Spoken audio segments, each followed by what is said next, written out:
दिल्ली में विधानसभा चुनाव नजदीक है। बता दें 5 फरवरी को दिल्ली में विधानसभा के चुनाव होने हैं। साथ साथ अगर बात करें मतदान की तो 8 तारीख यानी 8 फरवरी को मतदानों के रिजल्ट्स आने हैं। लेकिन अब इसी बीच दिल्ली की जो सरगर्मियां हैं लगातार बहुत ज्यादा तेज मानी गई हैं। लगातार जो बड़े बड़े नेता हैं सबके अलग अलग चैनल्स में इंटरव्यू चलाए जा रहे हैं। लेकिन इसी बीच आतिशी जो है वो अपने ही बयान में फंसी नजर आई। आतिशी ने अपने एक चैनल के इंटरव्यू में कहा कि जो आबकारी नीति है यानी शराब की नीति है वो उसे दोबारा मुख्यमंत्री बनते ही वो उसे लागू कर देंगे। अब वो अपने खुद के बयानों में फंसी नजर आई क्योंकि अब सभी का ये कहना है जिस नीति की वजह से लगातार मनीष सिसोदिया और आम आदमी पार्टी के राष्ट्रीय संयोजक अरविंद केजरीवाल जेल में रह चुके हैं। कल भी ईडी को जो केंद्र मंत्रालय की तरफ से मंजूरी दे दी गई थी कि उनके ऊपर पूरी तरह से केस चलाया जा सकता है, लेकिन फिर भी जो आतिशी है उन्होंने जो बड़ा बयान दिया कि वो दोबारा से इस नीति को लागू करेंगी।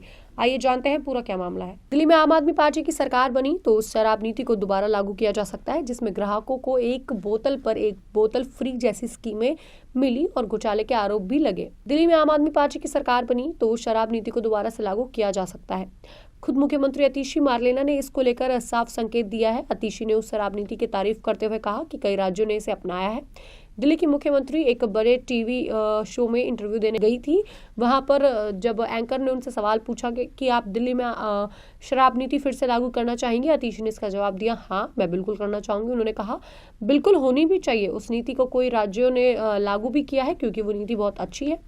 उससे राज्यों का जो राजस्व है वो भी बहुत ज्यादा बढ़ा, आवंटन में पारदर्शिता बढ़ी। एंकर ने इसे साफ करते हुए पूछा कि क्या आप सच में इसे लागू करना चाहती हैं, तो उन्होंने बोला हाँ कि मुद्रा में गर्दन हिलाते हुए कहा मैं इस नीति को बेहतर मानती हूँ और मैं इसे फिर से लागू करना चाहती हूँ। एक बार बात कर लेते हैं कि जो ये नीति है आखिरकार ये है क्या जो बार बार विवादों में फंसती हुई नजर आई।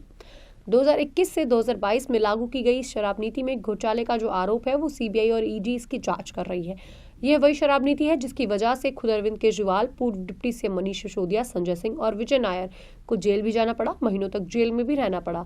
इसके बाद भी जो नेता जनमत पर वो रिहा हुए हैं।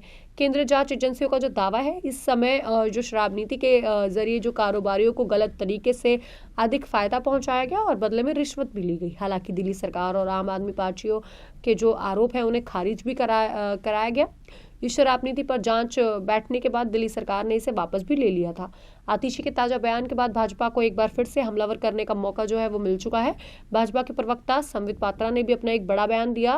उनका कहना है अरविंद केजरीवाल को इस पर सफाई देनी चाहिए। उन्होंने कहा आतिशी ने स्पष्ट रूप से कहा है कि यदि उन्हें सत्ता मिली तो उस जो ये शराबकारी नीति है उसे वो दोबारा से लागू करेंगे। अरविंद केजरीवाल और मनीष सिसोदिया जेल गए। आप सोचिए जरा, जिस शराब नीति के हजारों करोड़ रुपए घोटाले किए गए, ब्लैकमेलिंग की गई, जो ब्लैक से हैं वो लिए गए और उनसे धमकियां दी गई, लेकिन फिर भी आतिशी का कहना है कि वो उसे दोबारा से लागू करने वाली हैं। उसी शराब नीति को लागू भी करना चाहते हैं मुख्यमंत्री आतिशी। अरविंद केजरीवाल जी को इस पर सफाई तो देनी ही पड़ेगी, ये कहना है संबित पात्रा का। पूरी दिल्ली को कारोबार मतलब बार में बदलना चाहते हैं अरविंद केजरीवाल, अब तो सफाई देनी ही पड़ेगी। लगातार संबित पात्रा देखिए, दिल्ली की मुख्यमंत्री आतिशी मारलेना जी ने कल एक इंटरव्यू में उन्होंने स्पष्ट रूप से कहा है कि अगर वो पावर में आते हैं तो दिल्ली में जो नई एक्साइज पॉलिसी जिसके कारण अभी केस चल रहे हैं कोर्ट में, जिसके कारण अरविंद केजरीवाल, मनीष सिसोदिया इत्यादि जेल भी गए, वो उसी नई शराब नीति को पुनः लागू करेंगे, उसे फिर से लेकर आएंगे।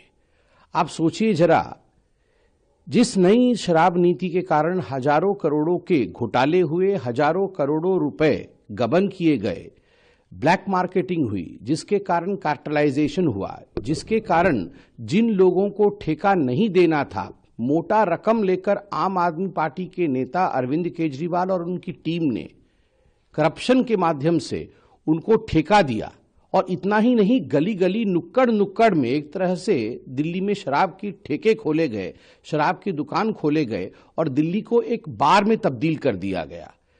जो नीति थी उस नीति को कैबिनेट से भी पारित नहीं किया गया, बिना कैबिनेट के मंजूरी के, बिना एलजी के मंजूरी के उस नीति को आम आदमी पार्टी लेकर आई थी।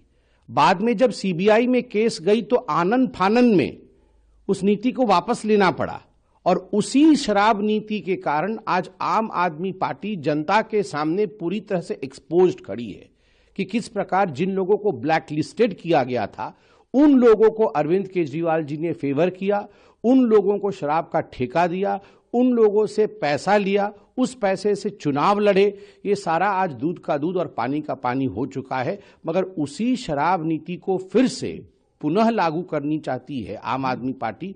और आतिशी मार्लिना जो वर्तमान में मुख्यमंत्री है, उन्होंने स्पष्ट रूप से कल इसे बताया है। अरविंद केजरीवाल जी को इसमें सफाई देनी चाहिए कि आखिरकार वो दिल्ली को कारोबार, मतलब एक तो बार में बदलना चाहते हैं और अपना कारोबार, काले धंधे का कारोबार चलाना चाहते हैं। इस पर अरविंद केजरीवाल जी का क्या मानना है, इसकी सफाई होनी चाहिए।